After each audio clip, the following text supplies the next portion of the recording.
Hi Nireka, welcome to 3TV Network. So today we are having a very special and powerful guest in our show who is Kalpana Rantala garu, journalist, writer, అభ్యుదయవాది చాలా చెప్పుకోవచ్చు ఆవిడ గురించి. So చాలా మనం చెప్పుకోవటమే కాకుండా ఆవిడ మాటల్లో కూడా మనం చాలా విషయాలు విన్నాం. Let's get into the interview. So Kalpana garu namaste. Namaste Rekha. బేసిక్గా ఇండియా టు యుఎస్ఏ అంటే కంప్లీట్ అప్బ్రింగింగ్ నుంచి ఫ్రీడమ్ నుంచి ఎవ్రీథింగ్ విల్ చేంజ్ కదా. సో అలాంటి మేజర్ చేంజెస్ మీరు గత కొంతకాలంగా అక్కడే ఉంటున్నారు కాబట్టి అలాంటి మేజర్ చేంజెస్ సరే ఇలాంటిది మనకు కూడా ఇండియాలో ఉండుంటే బాగుండే అనిపించిన లాంటివి విషయాలు ఏమున్నాయి మ్యామ్? అది చెప్పాలంటే ఇప్పుడు అక్కడ సమాజం కూడా అంటే నేను నా వ్యక్తిగత అనుభవం నుంచి చెప్తాను. సో అమెరికాకి నేను వెళ్ళడానికి ముందు ఇక్కడ అందరూ అమెరికా అంటే ఇంక్లూడింగ్ మై సెల్ఫ్ మనము మామూలుగా అమెరికా అంటే అదేదో సామ్రాజ్యవాద దేశము, అక్కడంతానేమో చదువుకున్న వాళ్ళు ఆ మాట అనరు, కానీ చదువుకొని వాళ్ళు అక్కడ అందరూ అసలు ఎవరికి ఫ్యామిలీస్ ఉండవు, అందరూ విడాకులు తీసేసుకుంటారు, ఎవడిష్టం వచ్చినట్టు వాళ్ళు బతుకుతారు, ఇలాంటి మాటలన్నీ వినేవాళ్ళం ఆఫ్ ద రికార్డు. సో నేను అమెరికా వెళ్ళేటప్పుడు నాకు అమెరికా అంటే అబ్బా అని అనుకుంటూ వెళ్ళాను. అప్పటికి నిజానికి నేను అసలు అమెరికా వెళ్ళేటప్పటికి నేను ప్యాంట్లు షర్ట్లు వేసుకునే ఇది కూడా లేదు.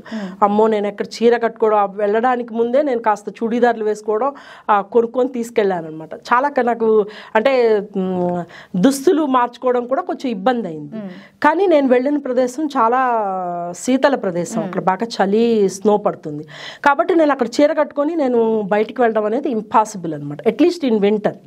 కాబట్టి నేను నా డ్రెస్సును మార్చుకోవాలి. అలాగే నేను ఇక్కడ వంట చేసుకున్నట్టు అక్కడ వంట సాధ్యం కాదు. ఆబ్వియస్గా మీకు అక్కడ మైక్రోవేవ్ ఓవెన్ అవి వాడాల్సి వస్తుంది.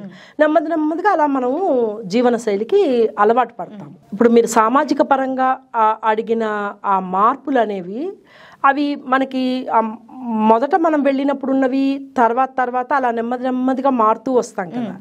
ఇప్పుడు ఈ యువతరం వాళ్ళు అక్కడికి వచ్చేటప్పుడు వాళ్ళు అంటే నేను వెళ్ళేటప్పుడు నాకు అమెరికా గురించి తెలియకుండా నేను అక్కడికి వెళ్ళిన తర్వాత నేను తెలుసుకున్నప్పుడు నేను చాలా ఆశ్చర్యపోయాను. నేను నా నేను వెళ్ళగానే నేను బ్లాగ్ పోస్ట్లో నేను వెళ్తున్నప్పుడే నేను ఐ థింక్ అప్పుడే జరిగినట్టుంది అల్లనారాయణ గారి అబ్బాయి కాల్పుల్లో మరణించడం అనేది.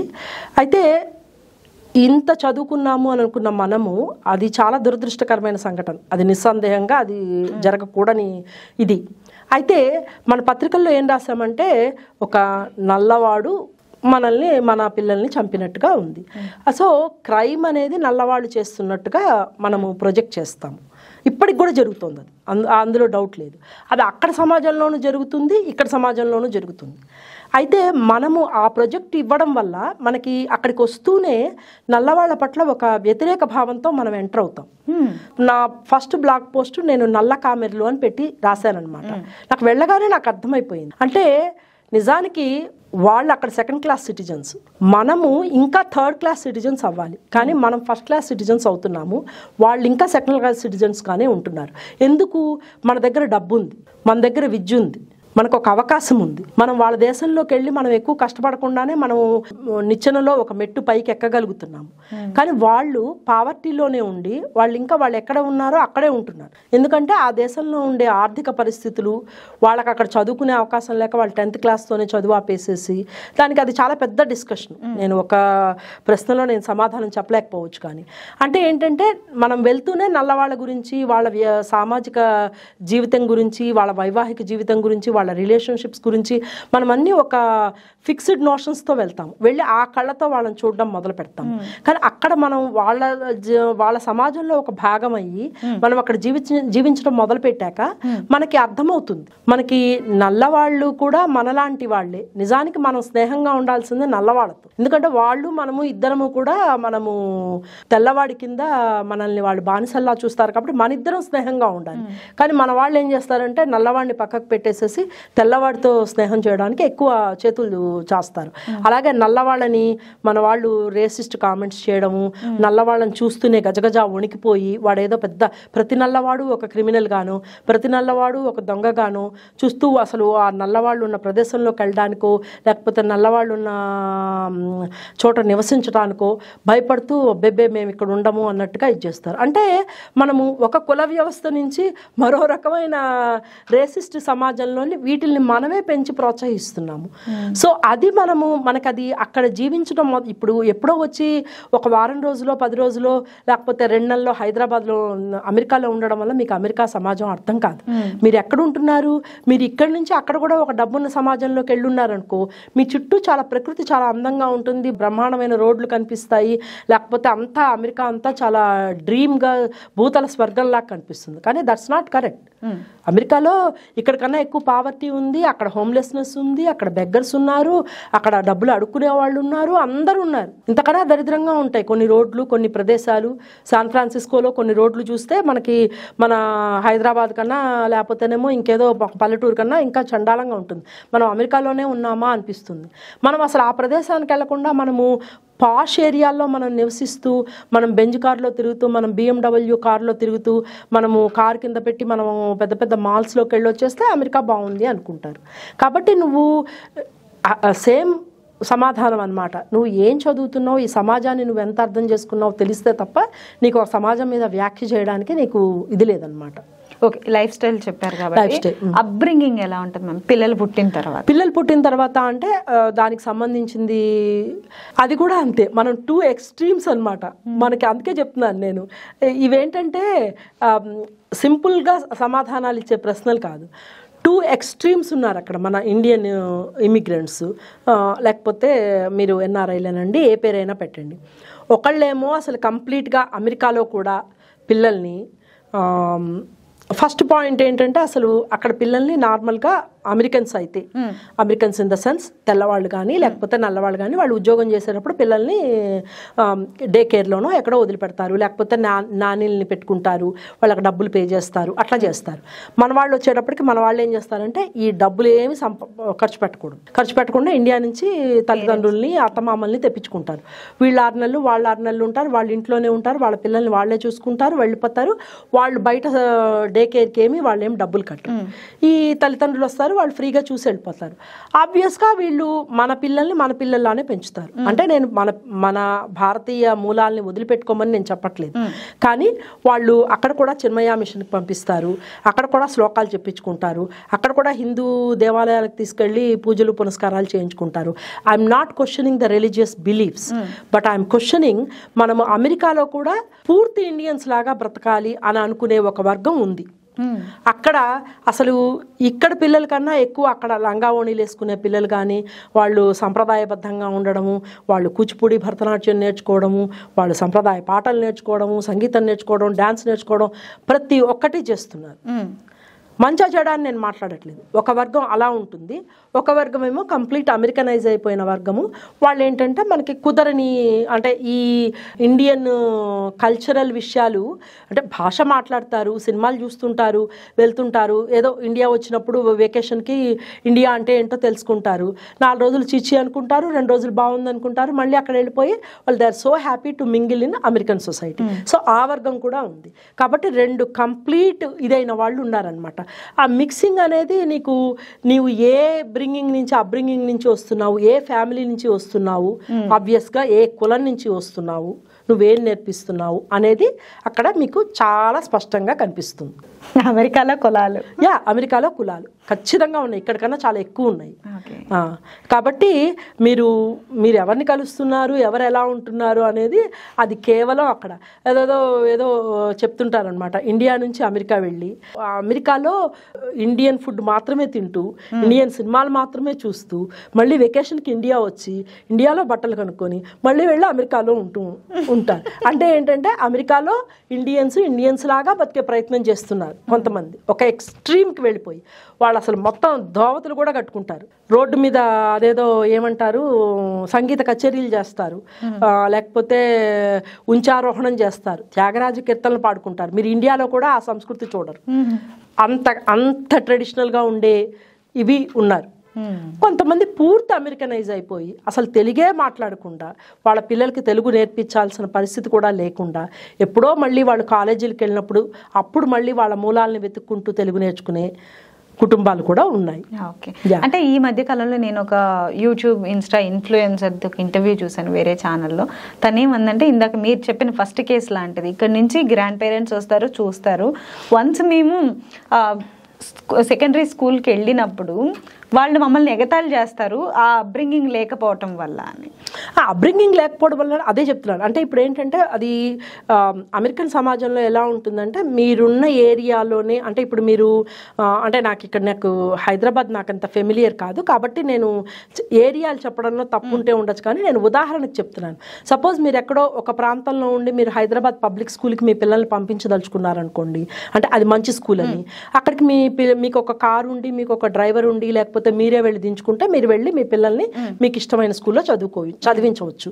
మీరు డబ్బులు కట్టుకునే ఇది ఉండి ఇంటర్నేషనల్ స్కూల్లో మీరు చదివించదలుచుకుంటే. కానీ అమెరికాలో ఎలా ఉంటుందంటే మీరు ఏ ప్రాంతంలో నివసిస్తున్నారో ఆ ప్రతి నైబర్హుడ్కి ఆ నైబర్హుడ్కి సంబంధించిన ఒక ఎలిమెంటరీ స్కూలు, ఒక మిడిల్ స్కూలు, ఒక హై స్కూలు ఉంటుంది. మీరు ఆ ఏరియాలో నివసిస్తుంటేనే మీరు ఆ స్కూల్కి వెళ్ళగలరు. ఆ స్కూల్స్కి కూడా రేటింగ్స్ ఉంటాయి. అంటే 10/10 అని, 10/9 అని, ఇట్లాగా గోల్డ్ బ్లూ రిబ్బన్ స్కూల్స్ అని ఇలా రకరకాలుగా ఉంటాయన్నమాట. సో మీరు మీ పిల్లల్ని మంచి స్కూల్కి పంపించాలనుకోండి, మీరు ఆ ఏరియాలోనే ఉంటారు. ఆబ్వియస్గా ఏంటి, బాగా డబ్బున్న వాళ్ళ ఏరియాల్లో స్కూల్లో డబ్బున్న వాళ్ళ పిల్లలు ఉంటారు, బాగా చదువుకుంటారు, ఆ స్కూల్కి మంచి పేరు వస్తుంది. నువ్వు పూర్ నైబర్హుడ్లో ఉన్నావు అనుకో, నువ్వు ఆ పూర్ నైబర్హుడ్లో వెళ్తే అక్కడ పిల్లలందరూ పేదవాళ్ళు, అంతగా వాళ్ళ పేరెంట్స్ చదువుకోని వాళ్ళు, అలాంటి వాళ్ళందరూ వస్తారు. అందుకని మన వాళ్ళందరూ ఏం చేస్తారంటే పిల్లలు బాగా చదువుకోవాలని, ఇక్కడ పోటీ సిస్టమే అక్కడ కూడా ఉంది. అందుకని ఏం చేస్తారంటే మన వాళ్ళంతా గుంపుగా వెళ్ళి సామాన్యంగా మనం ఎక్కడైతే మంచి స్కూల్ సిస్టమ్ ఉంటుందో అక్కడికి వెళ్ళి మన వాళ్ళందరూ స్థిరపడుతూ ఉంటారు. ఎందుకంటే డబ్బున్న వాళ్ళకి అమెరికాలో బాగా డబ్బు ఉంటుంది కాబట్టి 2 రకాల ఉద్యోగాలు చేసేవాళ్ళు కానీ, ఆల్రెడీ ఆస్తులు ఉన్న వాళ్ళు కానీ వాళ్ళు మంచి రిచ్ నైబర్హుడ్లో ఉంటారు. వాళ్ళ పిల్లలు రిచ్ స్కూల్స్కి వెళ్తారు. ఆబ్వియస్గా అక్కడ మన తెలుగు వాళ్ళు లేదా చైనీసు లేదా కొరియన్స్, ఇట్లా ఈ సౌత్ ఏషియన్ను బాగా చదువుకున్న వాళ్ళు డబ్బున్న వాళ్ళంతా ఆ ప్లేస్లో ఉంటారు. కానీ అక్కడ నాకు తెలిసినంత వరకు చాలా తక్కువ బ్లాక్ పాపులేషన్ ఉంటుంది. ఎందుకంటే బ్లాక్ పాపులేషన్లో అంత చదువుకొని అంత డబ్బున్న వాళ్ళు మొత్తం స్కూల్లో ఒక 10% ఉంటుందేమో, మిగతా అంతా కూడా తెల్లవాళ్ళు, ఈ ఇండియన్ పిల్లలు ఉంటారు. అలాంటి చోట్ల మీకు ఏంటంటే అసలు మొత్తం మీకు న్యూజెర్సీ లాంటి చోట్లయితే స్కూల్ మొత్తం పటేల్సే ఉంటారు. స్కూల్ మొత్తం ఇంకా అసలు అక్కడ ఒక తెల్లవాడు ఉంటాడు, వాడు మైనారిటీ, అందరి పేర్లు పటేల్ పటేల్ పటేల్ పటేల్ పటేల్ అని పంపిస్తూ ఉంటారనమాట. అంటే అందరి అసలు లాస్ట్ నేమ్ కూడా పటేల్. ఆ పటేల్లో ఇక 100 మంది ఉంటారనమాట. అలాంటి ఏరియా కూడా ఉంది మీకు. ఇప్పుడు వీళ్ళు వెళ్ళిన వాళ్ళు అంటే ఇలాంటి రాంగ్ నోషన్స్ చాలా ఉన్నాయన్నమాట. అమెరికా అనేది ఇండియా ఎలా వైవిధ్యమో అమెరికాలో కూడా అంత వైవిధ్యం ఉంది. సో మీరు నేనొచ్చి ఒక మాట, ఇంకొక ఆమె వచ్చి ఇంకో మాట కూడా చెప్తుంది. ఇద్దరం కరెక్టే చెప్తాం. ఎందుకంటే నేను చూసిన అమెరికాలో నేనున్న స్టేటు నాకు ఎలా కనిపించిందో నేను చెప్తాను, ఆ అమ్మాయి ఉన్న స్టేట్లో ఎలా ఉందో ఆ అమ్మాయి చెప్తుంది. ఇద్దరం కరెక్టే చెప్పచ్చు, కానీ 2 విభిన్నమైన అభిప్రాయాలు చెప్తాం. ఎందుకు అలా జరుగుతుంది అని అంటే, మీకు ఇప్పుడు కాలిఫోర్నియా ఉందనుకోండి, కాలిఫోర్నియాలో మన వాళ్ళందరూ ఉంటారు కాబట్టి అక్కడ మీరు మన వాళ్ళని ఏడిపించారు అనే మాట అసలు ఎవరు ఏ ఇన్ఫ్లుయెన్సరు చెప్పదు. ఎందుకంటే అసలు అక్కడ మనమే మేజరు ఇది ఉంటుంది. మీకు డాలస్లో అందరు మన వాళ్ళు. సో డాలస్ వాళ్ళు ఎవరు వచ్చి మన బట్టలు వేసుకోవడం వల్ల మమ్మల్ని రేసిస్ట్ కామెంట్స్ చేశారని ఎవరు చెప్పరు.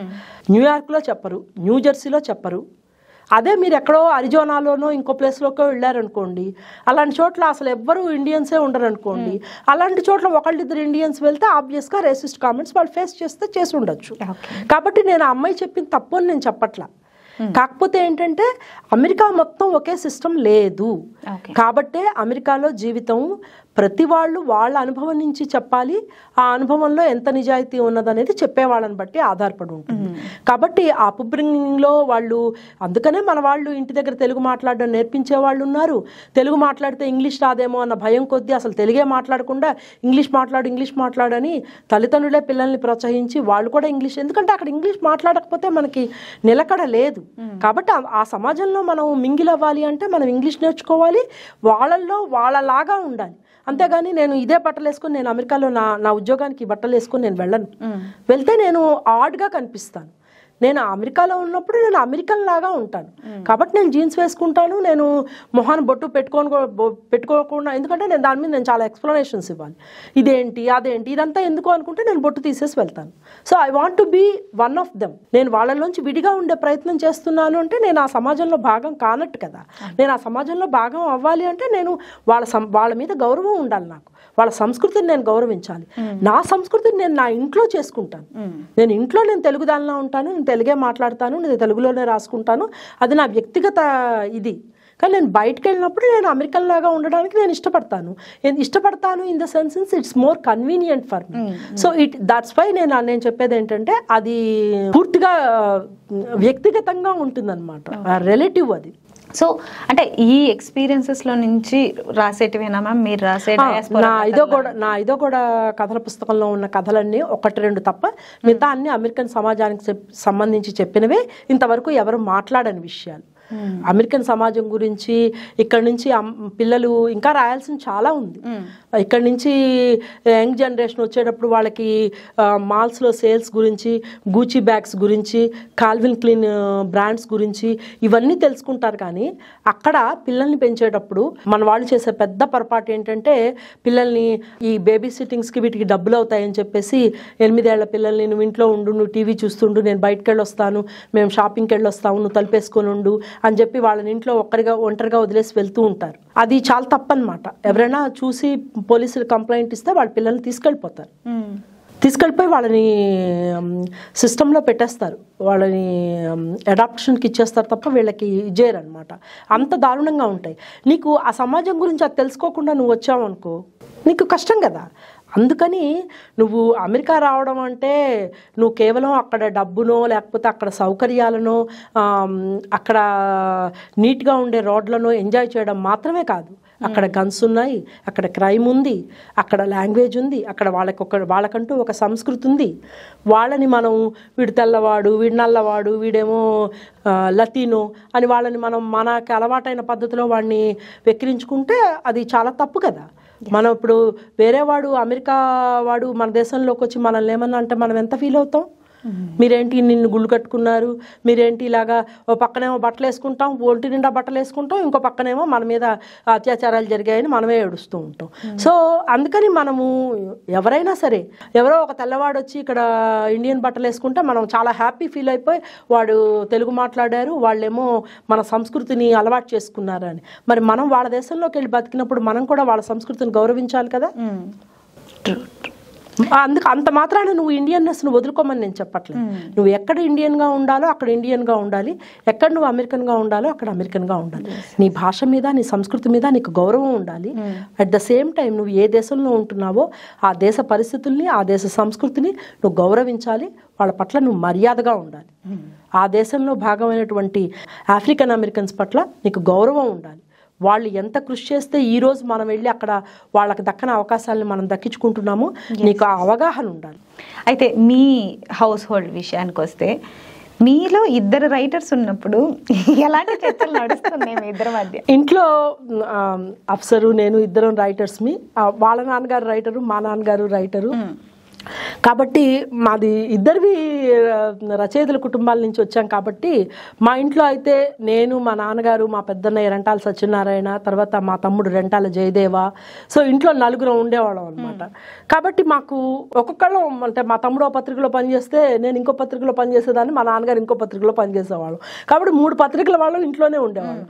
ఎవరి పత్రికకు సంబంధించిన ఇవి వాళ్ళు మెయింటైన్ చేసేవాళ్ళం. కాబట్టి మాకు ఆ క్లారిటీ ఉంది. అలాగే అప్సరు వాళ్ళ నాన్నగారు కౌముది గారు పెద్ద రైటరు, మంచి అనువాదాలు చేశారు, కళ్యాణ మంజీరాలు లాంటి గొప్ప పుస్తకం రాశారు. కాబట్టి మనకి తెలుసు ఇది. కాబట్టి మేము ఇంట్లో 2 రచయితలు ఉన్నప్పటికీ కూడా తను రాసే రచనలు నేను చదువుతాను మొదట, నేను రాసే రచనలు తను మొదట చదువుతాడు. మేము చాలా తీవ్రంగా ఆర్గ్యూ చేసుకుంటాము. And at the same time ఒకళ్ళ రచనల్ని ఒకళ్ళు గౌరవిస్తాము. మా మధ్య ఆ అవగాహన ఉంది కాబట్టే మేము సారంగ పత్రికను కూడా నిర్వహించగలుగుతున్నాము. అలాగే జీవితాన్ని కూడా సహజీవనం గడపగలుగుతున్నాము. అయితే మీ ఇద్దరిలో ది బెస్ట్ రైటర్ అంటే what is your point? Me point లో ఎవరు బెస్ట్ రైటర్ మీ ఇద్దరు? నేను అఫ్సర్ అనే చెప్తాను. అఫ్సర్ గారు మీరేం చెప్తారా? కాదు, అఫ్సర్ అనే చెప్తాడు. ఎందుకంటే అదే నిజం కాబట్టి. నా రచనలు తనకు కూడా ఇష్టం. కానీ నాకు సంబంధించినంత వరకు Afsar great writer, great poet and అసలు మంచి మనిషి, నాకన్నా మంచి మనిషి అని చెప్తాను. ఇదేదో నేను గొప్ప కోసమో లేకపోతే టీవీ ఇంటర్వ్యూ కోసమో చెప్పేది కాదు. నేను ప్రైవేట్ టాక్స్లో కూడా నేను అదే మాట చెప్తాను. తను అంటే నన్ను, నా సాహిత్యాన్ని, నా స్వేచ్ఛని గౌరవిస్తూ నాకు ఇవ్వాల్సిన స్పేస్ నాకు ఇవ్వడం వల్లే నేను ఎదగగలిగాను. అదే నేను అక్కడే ఉండిపోతే విజయవాడలో సత్యనారాయణపురం ఇంట్లోనే ఉంటే ఇలా ఉండేదాన్ని కాదేమో. కాబట్టి తనతో జీవితం నాకు ఒక కొత్త ప్రపంచం తెలిసింది. తర్వాత తనకున్న మత సామరస్యం కానీ లేకపోతే చాలా మంచివాడు మనిషి బేసిక్గా. అలాగే మంచి రైటరు. ఎవరినైనా సరే ఒక వాక్యం రాస్తే తను చాలా అభినందిస్తాడు. ఎంతోమంది యంగ్ రైటర్స్ని ప్రోత్సహించిన వ్యక్తి. తెలుగు సాహిత్యంలో ఎప్పటికీ నిలిచిపోయే కొందరు వ్యక్తుల్లో అఫ్సర్ ఒకడు అని. అది నేను ఒక సహచరిగా చెప్పడం కాదు, ఒక సాహిత్య అభిమానిగా చెప్తున్నాను. అంటే మనం ఇందాక చాలా ఫ్రీడమ్ గురించి మాట్లాడుకున్నాం కదా. మీరు అఫ్సర్ గారిని పెళ్లి చేసుకోవటంలో ఈ ఫ్రీడమ్ మీకు అంటే ఆ డెసిషన్ తీసుకోవటంలో మీకు ఎంత ఉపయోగపడింది అంటారు? చాలా. ఎందుకంటే ఇప్పుడు నేను నాకు ఇష్టమైన వ్యక్తిని పెళ్లి చేసుకోవడం అనేది అది సాధ్యపడడం వెనక చాలా పోరాటం ఉంటుంది. అంటే రెండు పోలర్స్ ఉన్నాయి. రెండు పోలర్స్, అది రెండు మతాలకు సంబంధించిన వాళ్ళము, తర్వాత ఇంకా అనేక సమస్యలు ఉన్నాయి అందులో.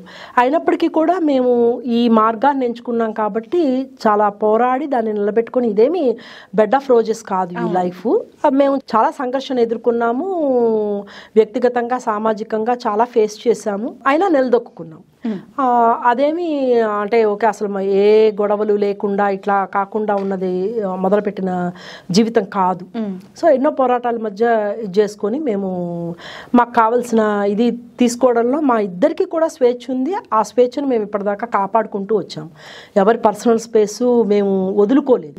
ఈ సహజీవనం గడపడంలో నేను నా స్వేచ్ఛను కోల్పోలేదు, అఫ్సర్ తన స్వేచ్ఛను కోల్పోలేదు. ఇప్పుడు ఇద్దరం కూడా మా స్వేచ్ఛను మేము నిలబెట్టుకున్నాం. నిలబెట్టుకోవడం వల్లనే మాకు సులభమైంది. అదే నేను తన స్వేచ్ఛను నేను హరించినా, తను నా స్వేచ్ఛను హరించినా అది స్వేచ్ఛ కాదు, అప్పుడు కష్టమవుతుంది. అది చాలామంది కొంత సహజీవనంలో కొన్ని ప్రాబ్లమ్స్ కొంతమంది ఫేస్ చేస్తూ ఉంటారు. కాబట్టి సహజీవనం తప్పని, లేకపోతే అది అలాంటి పరిస్థితులు అరేంజ్డ్ మ్యారేజెస్లో కూడా ఉంటాయి. పెళ్ళి లేదా సహజీవనం అనే పేర్లలో ఎప్పుడైతే ఇద్దరు వ్యక్తులు కలిసి బతకడం మొదలు పెడతారో అందులో ఇద్దరికీ ఎవరి స్వేచ్ఛ వాళ్ళకు ఉండాలి. అది ఎలాంటి వివాహ వ్యవస్థ అయినా లేకపోతే ఎలాంటి రిలేషన్షిప్ అయినా. కాబట్టి మేము ఆ స్వేచ్ఛను కాపాడుకున్నాము అని అనుకుంటున్నాను. అఫ్సర్ గారు చాలా రాశారు కదా, వాటన్నింటిలో ది బెస్ట్ 3 అనేది మీకు అనిపించినవి ఏంటి? తన పోయిటరీ బెస్ట్ ఇది అని నేను వెంటనే చెప్పలేను, కానీ ఎందుకంటే చాలా రాశాడు. నదీ మూలం అడగద్దు అని ఒక అద్భుతమైన పోయం రాశాడు. అది రాజమండ్రిలో జరిగిన ఒక ఇన్సిడెంట్, ఒక దళితుడి మీద జరిగిన ఇది. చాలా ముందే తను మాట్లాడాడు. దళిత సాహిత్యము లేకపోతే ముస్లిం సాహిత్యము లేకపోతే స్త్రీవాద సాహిత్యం ఈ పేర్లు రాకముందు నుంచే తన ఇవాళ పుస్తకం కానీ లేకపోతే రక్తస్పర్శ పుస్తకం కానీ అఫ్సరీకులు అనే ఒక పదం అనమాట. అంటే శ్రీశ్రీకి ఎట్లాగా ఒక ఇది ఉందో అఫ్సర్కి కొంతమంది ఫాలోయర్స్ ఉండి తను ఎలా రాశాడో అలా రాసే ప్రయత్నం చేయడము, అట్లా తను తెలుగు కవిత్వంలో అతనిది ఒక ఎవరు చెరపలేని స్థానంలో తను ఉన్నాడు. సూపర్. అంటే మీరు తను రాసిన దాంట్లో 3 బెస్ట్ అని అంటే మాత్రం నేను ఫస్ట్ కవిత్వం చెప్తాను, తర్వాత తన జ్ఞాపకాలు. తను చాలా మందిని, నేను కలిసిన వాళ్ళకన్నా కూడా తను చాలా ఎక్కువ మందిని కలిశాడు. తను అంటే శ్రీశ్రీని కలవడం, మాట్లాడడము, రావిశాస్త్రి గారితోనూ ఆరుద్రతోనూ అలా అవి నాకు లేవు. అలాంటివి అంత విస్తృతమైన వాళ్ళని కలిసే అవకాశం నాకు దక్కలేదు, కానీ తను వాళ్ళతో టైం స్పెండ్ చేశాడు. కాబట్టి తనకున్న జ్ఞాపకాలు అనేవి నేను ఎప్పుడు గొడవ చేస్తూ ఉంటాను.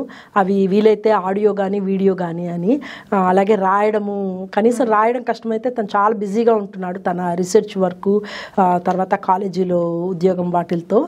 సో నేను కనీసం వీడియో ఇవైనా పాడ్కాస్ట్లు అయినా చేయమని చెప్తూ ఉంటాను. అది రెండోది. మూడోది తన కథలు. తను చాలా ఎర్లీగా రాశాడు. నిజానికి కవిత్వంతో కన్నా ముందు తన కథలు రాశాడు.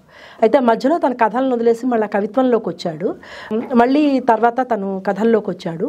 తను ఏది రాసినా ఒక సెన్సేషను, ఏది రాసినా కూడా తనదైన దృక్పథం.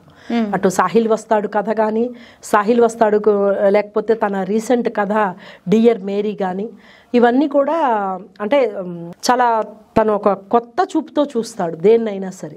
కాబట్టి తన 3 బెస్ట్ అంటే మాత్రం నేను తను రాసే ప్రతి ప్రక్రియ నాకు ఇష్టం, అందుకే పెళ్లి చేసుకున్నాను.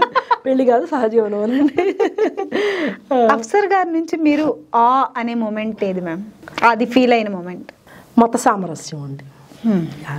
చాలా పర్సనల్ విషయం ఇది, బట్ నేను మీరు అడిగారు కాబట్టి చెప్తున్నాను.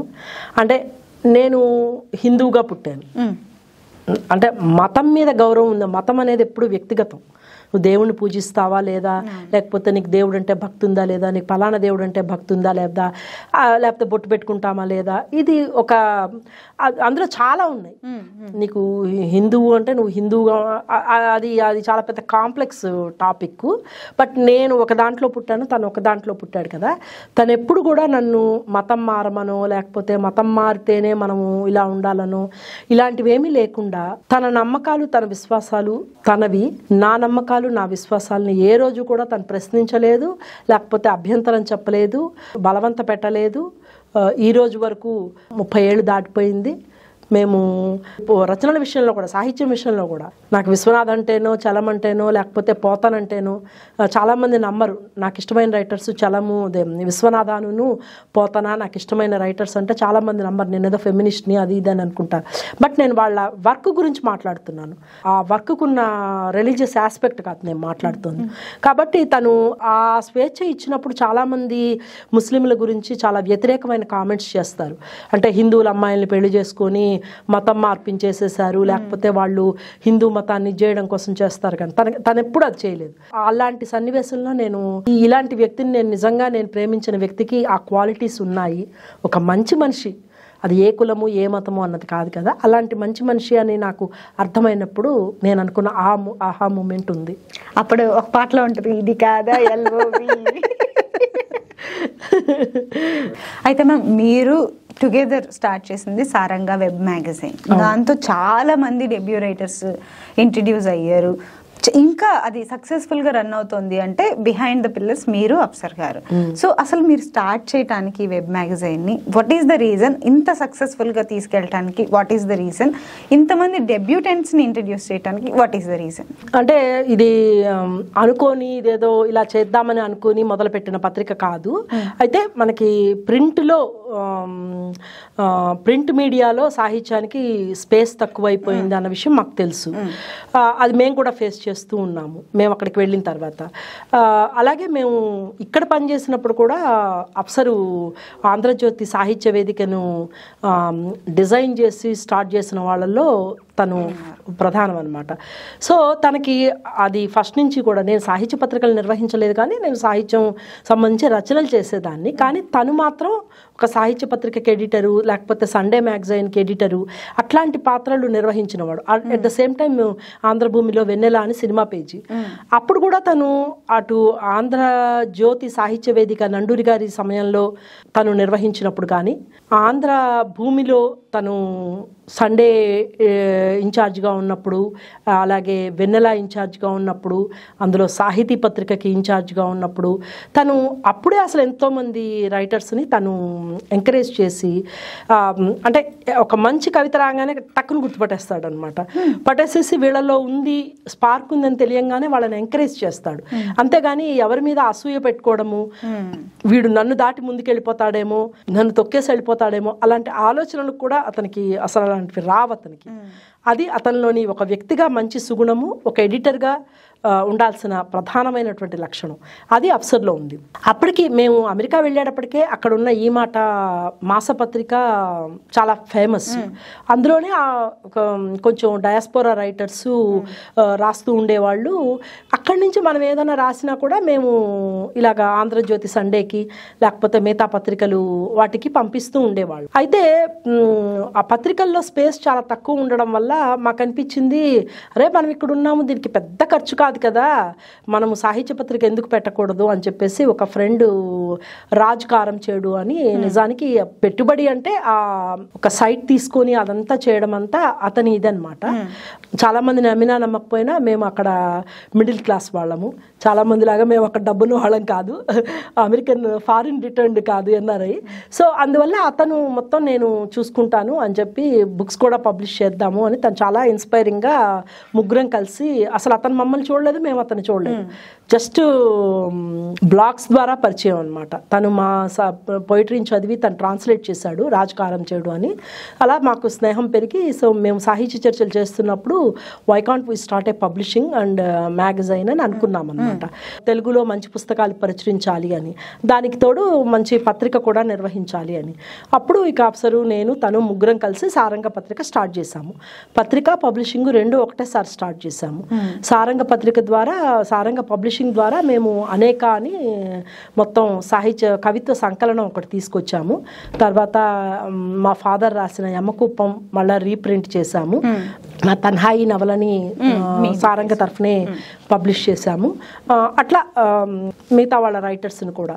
అయితే అప్పటికి సాహిత్యంలో పబ్లిషింగ్ వ్యవస్థ ఎలా ఉందంటే రైటర్సే డబ్బులు పెట్టుకొని పబ్లిషర్లకు డబ్బులు ఇచ్చి, ఒకప్పుడు రైటర్స్ అంటే ఎద్దనపూడి సులోచనారాణి గారి టైంలో, ఎండమూరి మల్లాది వాళ్ళ టైంలో రైటర్స్కి రాయల్టీస్ ఇచ్చేవాళ్ళు.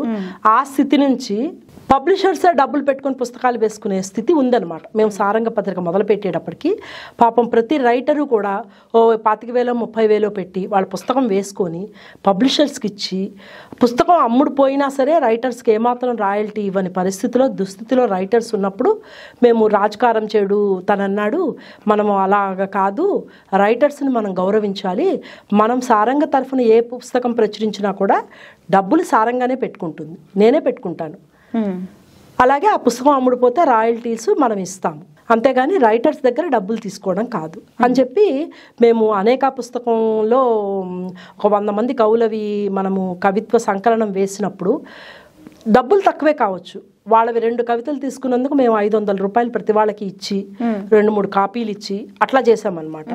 అలాగే మా ఫాదర్ యమకూపం నేనేం పెట్టుకోలే, మొత్తం రాజ్ కారంచేడు పెట్టాడు.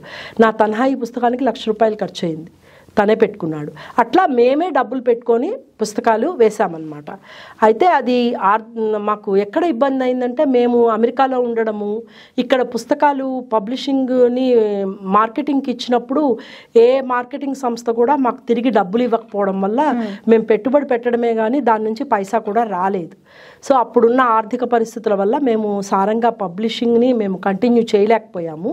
బట్ అప్పటి నుంచి కూడా మేము సారంగ పత్రికనైతే నిర్వహించగలుగుతున్నాము. ఇప్పుడు 10 ఏళ్ళు పూర్తి చేసుకుంది సారంగ పత్రిక. వందలాది మంది కొత్త రైటర్స్ని మేము ఇంట్రడ్యూస్ చేశాము.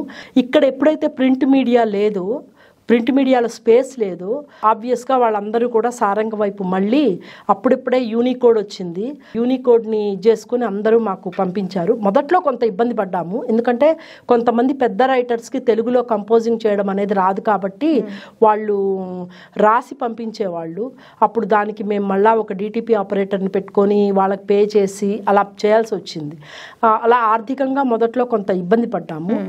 ఈ ఆర్థికపరమైన ఖర్చు మొత్తము, తర్వాత టెక్నికల్ సంబంధించిన విషయాలు మొత్తం రాజ్ కారంచేడు చూసుకున్నాడు. సాహిత్యానికి సంబంధించిన డెసిషన్స్ అంతా అప్సరు నేను తీసుకునేవాళ్ళం అనమాట.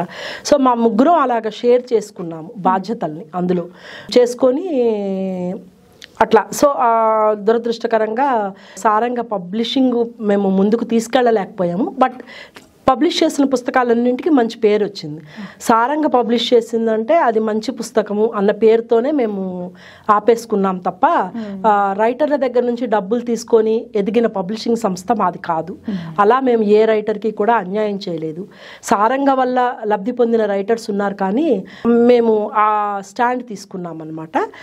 ఎంతోమంది రైటర్స్ కొత్త వాళ్ళు కొత్త రకమైన సాహిత్యాన్ని సారంగ ద్వారా ఎంకరేజ్ చేయడం వల్ల వాళ్ళ మొదటి రచనలు సారంగలో వచ్చి ఇవాళ వాళ్ళు చాలా పెద్ద రైటర్స్ అయ్యారు.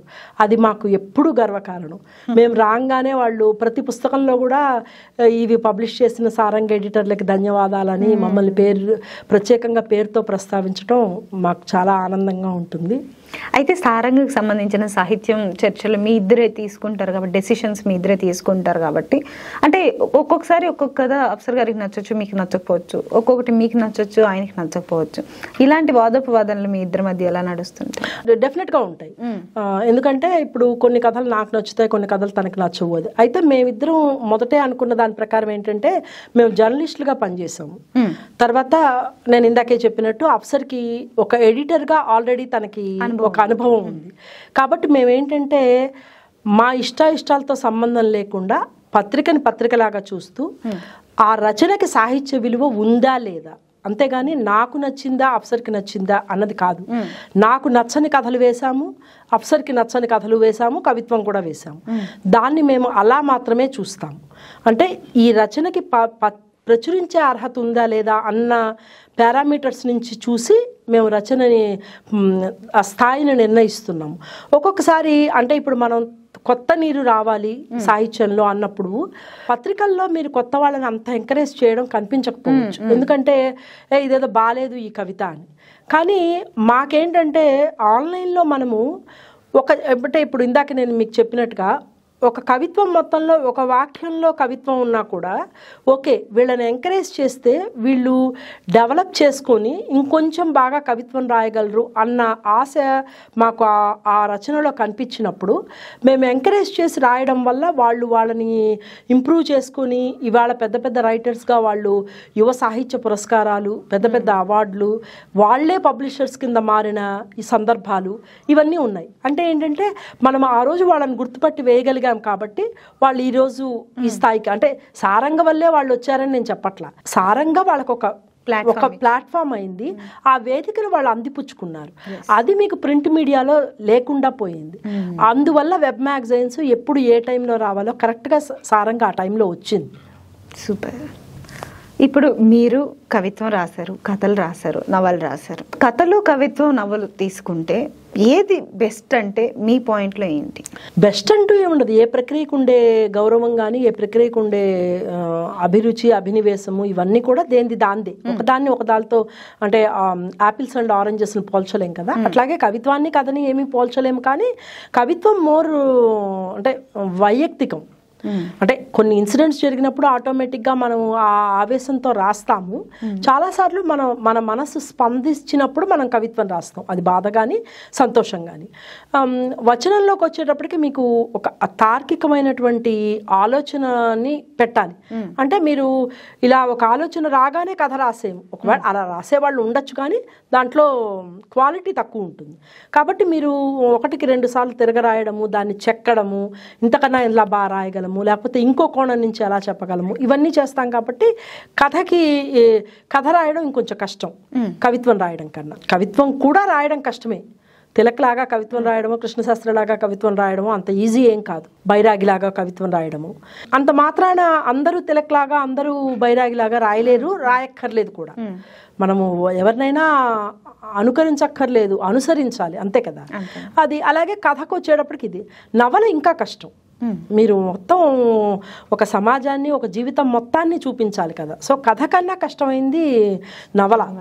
కథ అయినా మీకు ఒక అట్లీస్ట్ ప్రింట్ మీడియా వాళ్ళు మనల్ని 8 పేజీలకి కథ రాయమని ప్రోత్సహించి ఆటోమేటిక్గా 8 పేజీల్లోనూ 9 పేజీలు 10 పేజీల్లో కథ రాయడం రచయితలు అలవాటు చేసుకుంటున్నారు. కానీ నవల రాయడం కష్టం. నవల మీరు మొత్తం ఆర్గ్యుమెంట్ పెట్టాలి, జీవితాన్ని చెప్పాలి. దానివల్ల టైం కూడా చాలా ఫ్యాక్టరు. మీకు ఒక కథ అయినా మీరు ఒక 15 రోజులు, 4 రోజుల్లో కూర్చొని రాయగలరేమో, కానీ ఒక నవల రాయడానికి మీకు అట్లీస్ట్ ఒక 6 నెలలు, సంవత్సరం పడుతుంది. దాన్ని మళ్ళా 2వ వెర్షను, 3వ వెర్షను దిద్దడము ఇవన్నీ కూడా. సో అట్లీస్ట్ 2-3 ఏళ్ళు దాని మీద పెట్టాలి కదా.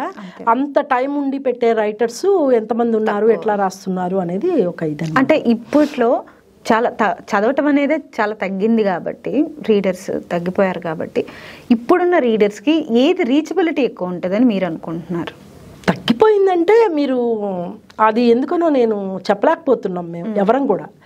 రీజన్ ఏంటి అంటే శ్రీపాద అనుభవాలు, జ్ఞాపకాలు, లేకపోతే కన్యాశుల్కం, ఇంకోటో తెలుగు సాహిత్యం కొంచెం పబ్లిషింగ్లో ఇదైన దగ్గర నుంచి మనకు ఆ 1000 కాపీలే లెక్క. ఆ 1000 కాపీలే ఇప్పటికీ వేసుకుంటున్నారు, వేసుకోలేకపోతున్నారు. ఇప్పుడు 200 కాపీలే వేస్తున్నారు, అది అమ్మితేనే ఇంకో 200 వేసుకుంటున్నారు. చివరికి కొంతమంది 1000 కాపీలు కూడా అమ్ముకోలేకపోతున్నారు. ఒక పుస్తకం ఇప్పుడు అజూ పబ్లికేషన్స్ వేసిన అమ్మ డైరీలో కొన్ని పేజీలు 1,00,000 కాపీలు అమ్ముడిపోయింది. మరి ఆ 1,00,000 కాపీలు ఎవరు చదివారు? 1,00,000 కాపీలు అమ్ముడిపోతే కనీసం 125 మంది అంటే ఒకళ్ళ నుంచి ఒకళ్ళ పుస్తకం తీసుకున్నారు అని అనుకుంటే ఈ 1,00,000 కన్నా ఎక్కువ మందే పుస్తకం చదివారు అని మనం ఎక్స్పెక్ట్ చేస్తే అంతమంది చదివారు కదా, వాళ్ళందరూ ఎవరు ఎక్కడి నుంచి వచ్చారు? మరి ఆ 1,00,000 మంది ఆ నవల చదివినప్పుడు మిగతా నవలలు ఎందుకు చదవట్లేదు? సో ఇది మనము అర్థం చేసుకోవాలన్నమాట. అది ప్రేమ కథే కావచ్చు. సో ప్రేమ కథలకి ఎప్పుడూ వాటికి ఒక ఇది ఉంటుంది, అంటే వాటికి సేలబిలిటీ ఉంటుంది. అది ఎదనపూడి సులోచనారాణి రాసినా, రవి మంత్రి రాసినా కూడా అది never ending topic, always interesting topic. ఎప్పుడు ప్రేమికులు వస్తూనే ఉంటారు, ప్రేమ పాటలు వస్తూనే ఉంటాయి, ప్రేమ కథలు వస్తూనే ఉంటాయి. ప్రేమ డెఫినేషన్ కూడా మారిపోతున్నప్పటికీ కూడా ఎవరికి వాళ్ళు మొదటిసారి ప్రేమలో పడ్డప్పుడు ఆ ఫీల్ వేరు. అది ఎంత చెప్పినా సరే దానికి సంబంధించిన కవిత్వం, దానికి సంబంధించిన ఇది అన్నమాట. కాబట్టి ఆ 1000 కాపీలే అమ్ముడుపోతూ ఉన్నప్పుడు ఎవరు చదువుతున్నారు అంటే చదవట్లేదా అంటే మరి చదువుతున్నారు. యంగ్ జనరేషన్ రాస్తున్నారు, యంగ్ జనరేషన్ పుస్తకాలు చదువుతున్నారు.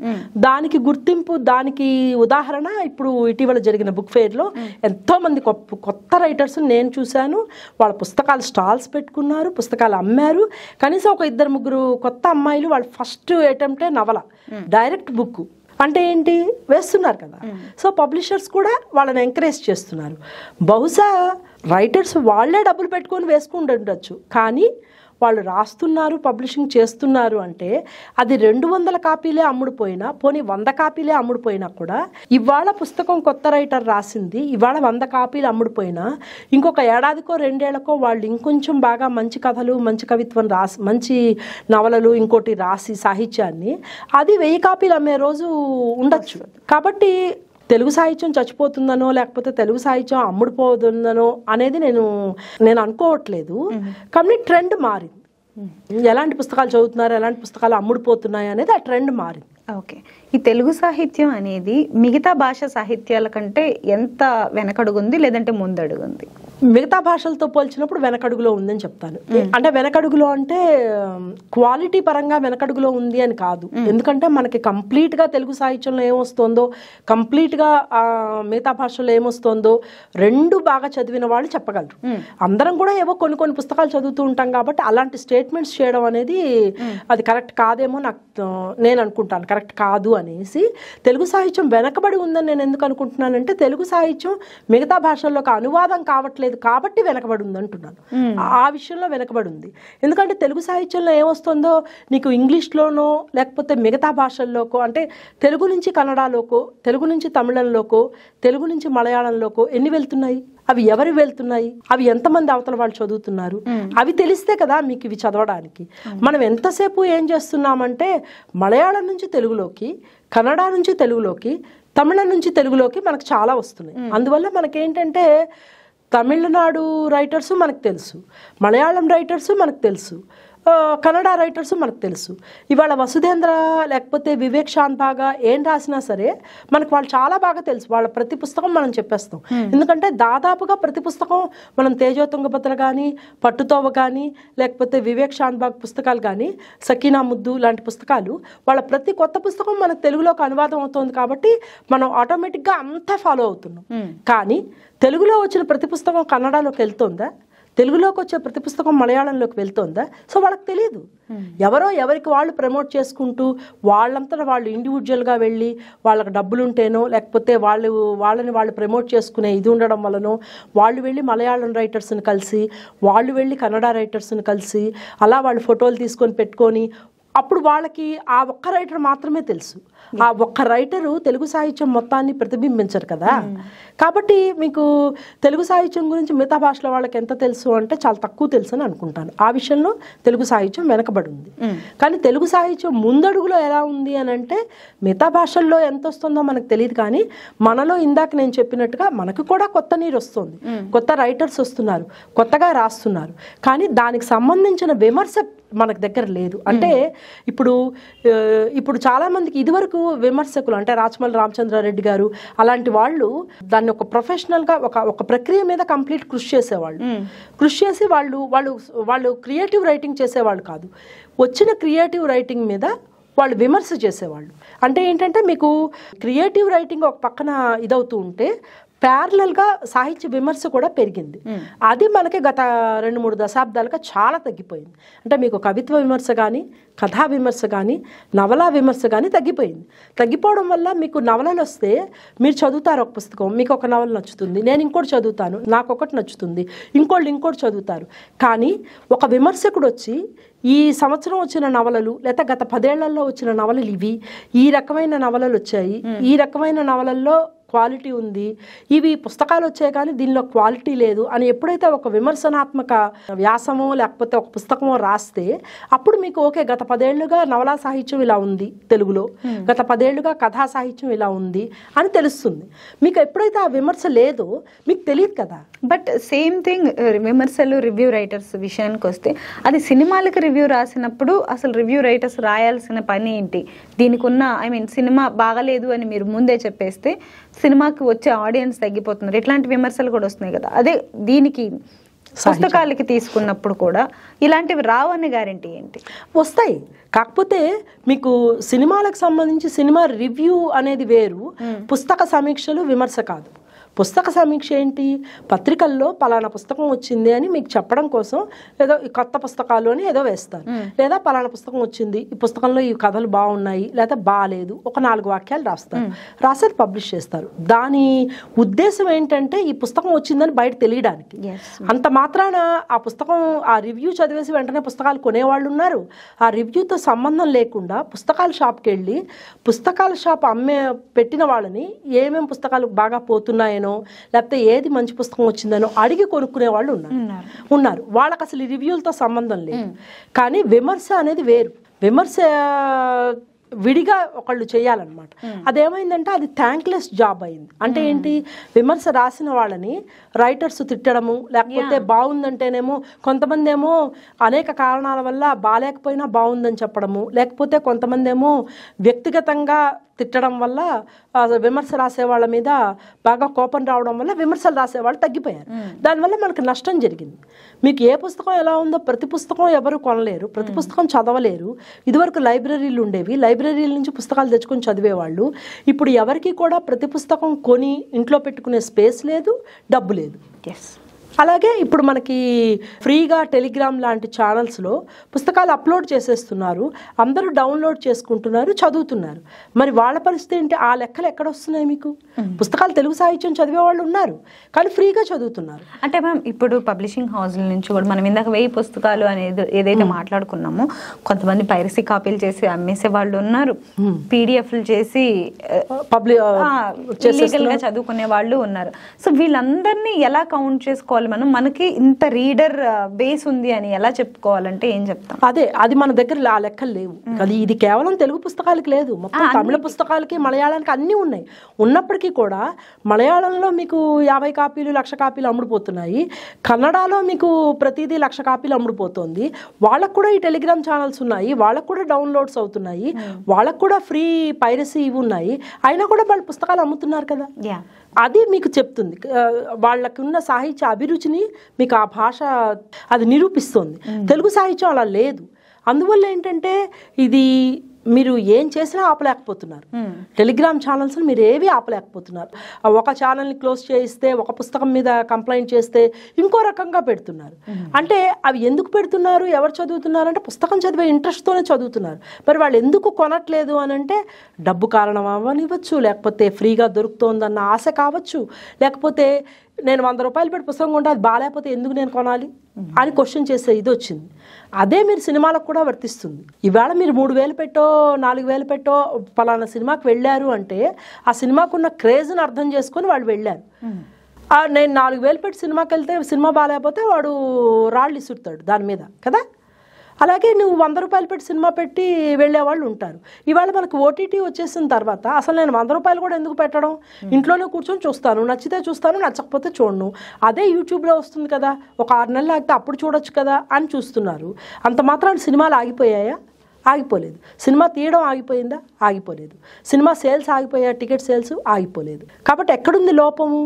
ఎక్కడుంది లోపం అనేది మనము, అందుకనే మనకు సాహిత్యానికి మీకు ఎప్పుడైతే స్పేస్ లేదో, సాహిత్యానికి పత్రికలు ఎప్పుడైతే లేవో, సాహిత్యాన్ని గురించి మాట్లాడే వాళ్ళు ఎప్పుడైతే లేరో, ఊరికే అకాడమీలు అదేంటి ఎవరికి పడితే వాళ్ళకి రికమెండేషన్స్తో అవార్డ్స్ ఇస్తున్నారో, మీకు అది తెలుగు సాహిత్యం లోపం. ఇది చాలా పెద్ద చర్చ.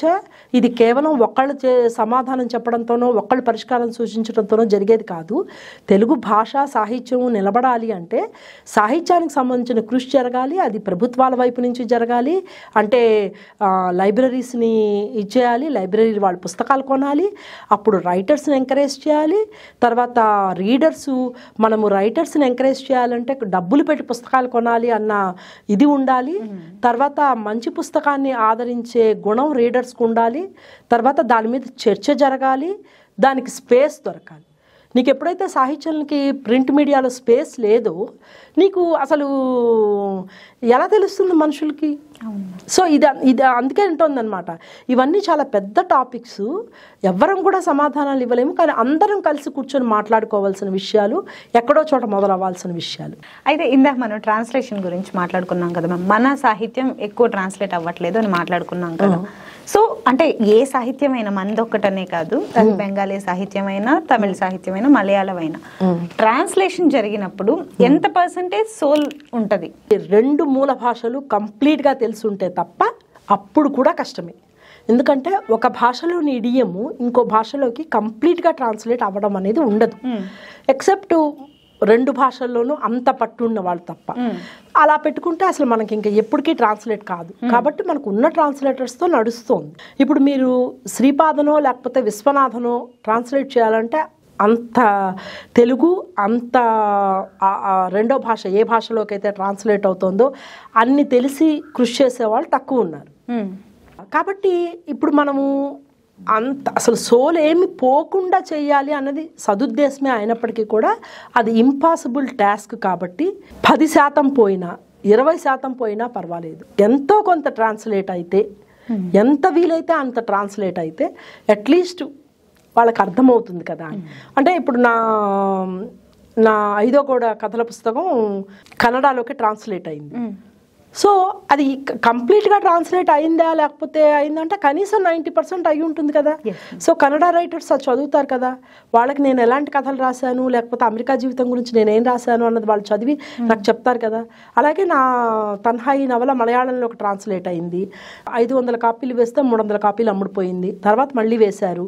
సో ఎంత లేదన్నా మలయాళం వాళ్ళకి కల్పనారెంటాలా లేకపోతే ఓరు ప్రణయ ఋతు అనే నవల గురించి వాళ్ళకి ఒక 50 మందికి తెలిసినా కూడా నా అనువాద రైటర్ ఉన్నారు అనేది తెలుస్తుంది. అది అట్లా ప్రతి వాళ్ళు చేయించుకోవాలి. కాకపోతే ఏంటంటే మనకి అటు నుంచి చేసేవాళ్ళు ఉన్నారు కానీ ఇటు నుంచి అక్కడికి వెళ్ళడానికి చేసేవాళ్ళు లేరు. అది సాహిత్య అకాడమీ కూడా ఎంతో కొంత కృషి చేస్తుంది, కానీ అనువాదాలు మాత్రం మన వైపు నుంచి జరగాల్సిన ప్రధానమైనటువంటి లోపము. సాహిత్య విమర్శ, అనువాదాలు, ఈ 2 రంగాల్లో మనము ఎక్కువ కృషి చేయాలి. Okay ma'am.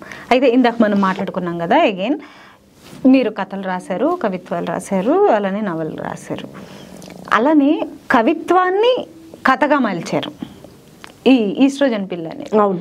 అసలు కవిత్వాన్ని కథగా మలచాలి అన్న ఐడియా మీకు ఎందుకు వచ్చింది అంటే నేను ఎక్కడో అంటే కవిత్వం రాసిన తర్వాత కొంతకాలం అయిపోయిన తర్వాత నేను కవిత్వం బుక్ వేశాను, నేను కల్పించే పదము అని. దానికి అజంతా అవార్డు వచ్చింది. నా 2వ పుస్తకం కూడా రెడీగా ఉంది. దాని కవిత్వం పుస్తకం పేరు యవ్వత వీవు. అయితే ఎక్కడో ఒక చిన్న అంటే కథలు రాయడం మొదలుపెట్టిన తర్వాత మనకేమవుతుందంటే ఈ కవిత్వం వెళ్ళిందా, అందరికి రీచ్ అయిందా లేదా అన్నది ఏదో ఒక చిన్న ఇది మొదలవుతుంది లోపల గుల.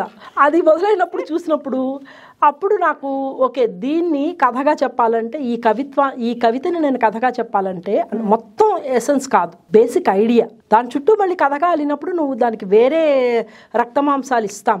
ఆ కవిత్వం మొత్తాన్ని కథగా మార్చడం అనేది సాధ్యం కాదు. ఎందుకంటే కవిత అనేది ఒక భావము, ఒక భావావేశము, దాంట్లో ఒక థాట్ ఉంటుంది. ఆ థాట్ని నువ్వు ఎక్స్పాండ్ చేసి నువ్వు కథ కింద మార్చాలంటే కొన్ని కొత్త జోడింపులు అవసరం. అలా నేను అలాంటి ఆలోచన వచ్చినప్పుడు నేను అలా స్టార్ట్ చేసి నా ఇదో కూడా కవితని కథగా మార్చాను.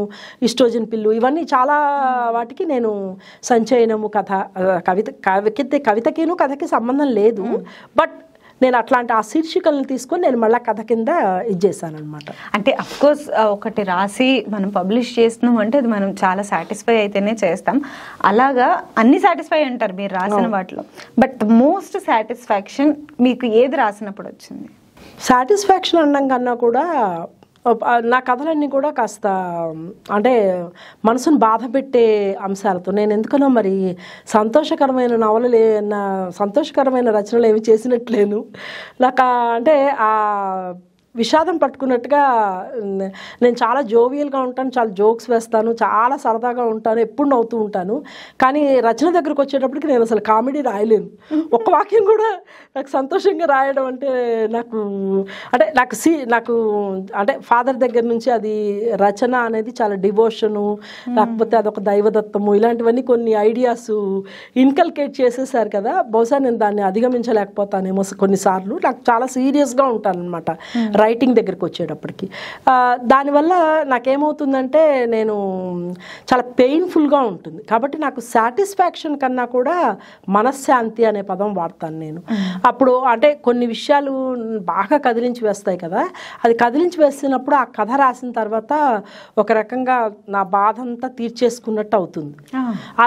అది సాటిస్ఫాక్షన్ అయి ఉండొచ్చు, కానీ ఒక రకమైన వేదన నుంచి బయటికి రావడం అనమాట. అట్లా ఇంకా ఎంతో బాధను నేను వ్యక్తం చేయకుండా ఉండిపోయిన ఉన్నాయి. కానీ నాకు ప్రతి కథ కూడా నన్ను చాలా బాధపెట్టి రాసుకున్న కథలు అనమాట. నన్ను బయటికి పంపించారు. అంటే అద్వైత అని నాకు కొత్త కథ ఒక 5-6 నెలల క్రితం వచ్చింది. అది కంప్లీట్ అది కూడా డయాస్పోరా కథే, ఇంతవరకు ఎవరు రాయని కథే అది కూడా. అందులో నేను చాలా విషయాలు మాట్లాడాను. అందులో గన్ వైలెన్స్, తర్వాత స్క్రిజోఫోనియా, మెంటల్ ఇల్నెస్, తర్వాత ఇట్లా అన్ని కలగలిపిన కథ అనమాట. అది నన్ను చాలా బాధ పెట్టింది. అది నేను కొన్ని కథలు నేను అసలు 4-5 ఏళ్ళు తీసుకుంటాను అనమాట. అంటే ఒక డ్రాఫ్ట్ రాసేసి పక్కన పెట్టేసేసి మళ్ళీ కొన్ని సంవత్సరాల తర్వాత కానీ దాన్ని మళ్ళీ ముట్టుకోను అనమాట. అంటే అది నాకు అంత పెయిన్ఫుల్ అనమాట. అది తీసి రాసి అంటే కోట్ హ్యాంగరు, అద్వైత ఇలాంటి కథలు రాయడానికి చాలా మానసికంగా చాలా బలం ఉండాలి. కొన్ని కథలు రాయడానికైతే నాకు ఇంకా ధైర్యం కూడా లేదు. ఆ కథ పేరు మర్ల పులి. కథ టైటిల్ ఉంది, కథ ఉంది. అది ఇన్సెస్ట్ మీద అనమాట.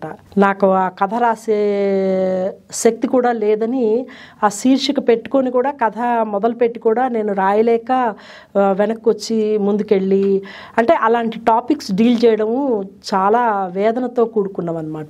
అందుకని నాకు కథలు రాయడం వల్ల మనశ్శాంతి, ఆ వేదన నుంచి విముక్తి కన్నా అది ఎక్కువ రాదర్ దాన్ సాటిస్ఫాక్షన్ కన్నా. కానీ ఏ కథ కూడా అందుకనే నాకు సాటిస్ఫాక్షన్ అనేది తక్కువ. అంటే ఇంకా చెప్పాల్సింది ఉంది, లేకపోతే ఇంకా బాగా చెప్పాల్సి ఉంది అని అనుకున్నా కూడా నేను కథగా ఎందుకు దాన్ని పబ్లిష్ చేశాను అంటే అవన్నీ కొన్ని విషాద గాథలు, అవన్నీ రియల్ లైఫ్ స్టోరీస్. కాబట్టి అది కథగా దాన్ని ఎంత బాగా చెక్కాము అని కాదు, అది ఒక స్త్రీ జీవితాన్ని నేను చెప్తున్నాను. ఆ స్త్రీ జీవితం కళాత్మకంగా చెప్పాల్సిన అవసరం లేదు. నాకు సంబంధించినంత వరకు ఆ అనుభవం బయటికి రావాలి. అందుకని నా కథలకి స్పష్టంగా ప్రత్యేకమైన ఎజెండాతో నేను రాసే కథలు. తెలుగు సాహిత్యానికి 4 పిల్లర్లు అంటే ఏ పేర్లు చెప్తారు మీ పాయింట్లో? మీ పాయింట్ అన్నారు కాబట్టి నేను బతికిపోయాను. ఎందుకంటే తెలుగు సాహిత్యానికి కేవలం 4 పిల్లర్సే ఉండవు, ఎంతోమంది ఉంటారు. అది ఎవరికి వాళ్ళకి వ్యక్తిగతంగా. కాకపోతే నేనేమనుకుంటానంటే చలము, శ్రీపాద 2 పిల్లర్స్ అనుకుంటాను. తెలంగాణకు సంబంధించి నాకు వట్టికోట ఆళ్వార్ స్వామి రచనలు ఇష్టం, అది 3వ పిల్లర్ అనుకుంటాను. రాయలసీమకు సంబంధించి నాకు మధురాంతకం రాజారాం గారి అంటే చాలా ఇష్టం. అంటే ఇంత మాత్రాన్ని వీళ్ళే గొప్పవాళ్ళు, మిగతా వాళ్ళు కాదు అని కాదు, కానీ ఈ మూమెంట్లో మీరు అడిగినప్పుడు నేను 4 పిల్లర్స్, ఈ 4 పేర్లు చెప్తాను. దురదృష్టవశాత్తు ఇందులో ఒక స్త్రీ రచయితలు కూడా లేకపోవడం నాకే బాధాకరం. అయితే ఇప్పుడు వస్తున్న కొత్త రైటర్స్లో ది బెస్ట్ అంటే మొహమాటం లేకుండా వీళ్ళు ది బెస్ట్ అని పేర్లు చెప్పాలంటే ఒక 4 పేర్లు. అస్సలు చెప్పలేను, ఎందుకంటే అది పెద్ద వివాదాస్పదమైన ఇది. అంటే ఒక్కొక్క రైటర్ రాసిన ఒక కథ నచ్చొచ్చు, అంత మాత్రాన్ని వాళ్ళు బెస్ట్ రైటర్స్ అని ఎవ్వరూ ఉండరు. యా, అంటే ఇప్పుడు చలన్ రాసిన దాంట్లో కూడా కొన్ని అంత బెస్ట్ కాకపోవచ్చు, లేకపోతే మీకు చూడంగానే అబ్బా భలే రాశారు వీళ్ళు అని అనిపించే పేర్లు. నేను అసలు నా రచనలనే నేను బాగా కోసి చేస్తాను కాబట్టి నాకు కొత్త రచనలు కాదు కానీ నాకు ఓల్గా గారు అంటే చాలా ఇష్టము. సత్యవతి గారి కథలు ఇట్లా ఉంటాయి. కానీ కొత్త రైటర్స్ నాకు ఇంకా బాగా కృషి చేయాలి. వాళ్ళు అంటే వాళ్ళు బాగా రాస్తున్నారు, అది నిస్సందేహంగా చెప్తాను. అయినప్పటికీ కూడా నేను 4 పేర్లు అయితే చెప్పలేను. సారీ, ఈ ఒక్క ప్రశ్నకి నేను సమాధానం పూర్తి చేయలేను. అయితే the best books of Telugu అంటే ఇందాక మీరు అన్నారు కదా ఎప్పుడో చేసిన 1000 పుస్తకాలు అని అలానే లిస్ట్ వస్తుంది అని, అది పక్కన పెడితే మీ పాయింట్లో the top 10 books of Telugu literature అంటే ఏం చెప్తారు? అది కూడా చెప్పలేను, ఎందుకంటే అది ఎప్పటికప్పుడు మారుతూ ఉంటాయి కదా. ఇప్పుడు ఈ ఏడాది వచ్చిన పుస్తకాలంటే మనం ఆ ఏడాది చదివిని చెప్పగలము. లేకపోతే టాప్ 10 అనేటప్పటికి మళ్ళీ మీకు ఆ మొదటి పుస్తకాలు కొన్ని ఉంటాయి, ఆ 100 ఉత్తమ పుస్తకాల్లో ఏవో ఒక 2-3 ఉంటాయి. ఇప్పుడు శ్రీపాద అనుభవాలు జ్ఞాపకాలు ఎప్పటికీ ప్రతి తెలుగు వాళ్ళు చదవాల్సిన పుస్తకం. రెండో పుస్తకం అంటే హంపి నుంచి హరప్పా దాకా, లేకపోతే పి శ్రీదేవి రాసిన కాలాతీత వ్యక్తులు, అలాంటి కొన్ని పుస్తకాలు ఎప్పటికీ ఉంటాయి, అవి ఖచ్చితంగా చదివి తీరాలి. ఇప్పుడు నేను చెప్పిన ఈ 3 పుస్తకాలు కూడా ఖచ్చితంగా అందరూ చదివి తీరాల్సిన పుస్తకాలు. శ్రీపాద అనుభవాలు జ్ఞాపకాలు కానీ, అంటే ఇర్రెస్పెక్టివ్ ఆఫ్ ఇంట్రెస్ట్, చదివితే ఏంటంటే తెలుస్తుంది. అనుభవాలు జ్ఞాపకాలు, తిరుమల రామచంద్ర గారి హంపి నుంచి హరప్పా దాకా, తర్వాత 3వదేమో పి శ్రీదేవి కాలాతీత వ్యక్తులు, 4 ఓల్గా గారి స్వేచ్ఛ, ఇట్లా కొన్ని పుస్తకాలు అలా ఉండిపోయాయి. అలాగే ఇప్పుడు రీసెంట్ పుస్తకాలు చెప్పామనుకోండి, ఈవెన్ దో అనువాదం అయినప్పటికీ కూడా అందరూ చదవాల్సిన పుస్తకం తేజో తుంగభద్ర, నెమ్మి నీలము, ఇలాంటి కొన్ని పుస్తకాలు ఉంటాయి. కాకపోతే ఇప్పుడు ఏంటంటే ఆ సాహిత్యం అనేది ఇప్పుడు ఇదివరకు శ్రీపాద వాళ్ళు రాసినప్పుడు శ్రీపాద ఒకటి రాస్తే చలం ఒకటి రాసి, లేకపోతే మల్లాది రామకృష్ణ శాస్త్రి గారు ఒకటి రాసి, అట్లా మోరార్లెస్ ఒక ఇదిగా ఉండేది. ఇప్పుడు ఏమైందంటే చాలా డివిజన్ వచ్చేసింది.